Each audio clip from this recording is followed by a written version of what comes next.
লোকের ধারণা সাধু মহাপুরুষ তিনি, যিনি অলৌকিক কিছু করতে পারেন বা দেখাতে পারেন। যিনি সাধু হবেন তিনি ঈশ্বরের বিধানের বিরুদ্ধে কখনো চলতে পারেন না, কারণ মুক্ত পুরুষের ইচ্ছা আর ঈশ্বরের ইচ্ছায় কোনো পার্থক্য নেই।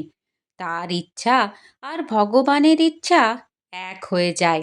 তবে কোনো কোনো মহাপুরুষের জীবনে কতগুলি অলৌকিক ঘটনা ঘটতে দেখা গেছে, তাও খুব কম।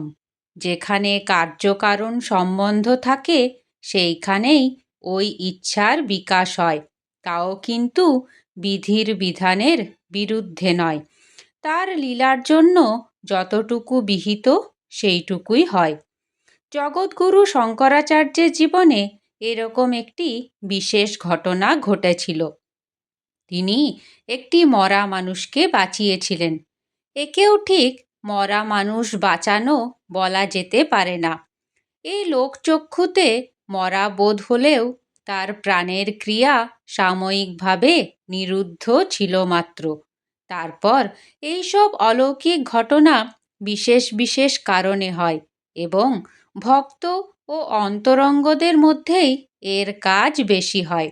সদ্গুরুর কৃপা লাভ করেছে এমন অনেকেই মহাপুরুষের অলৌকিক শক্তি দেখতে পায়, কিন্তু অন্যে তা বিশ্বাস করে না।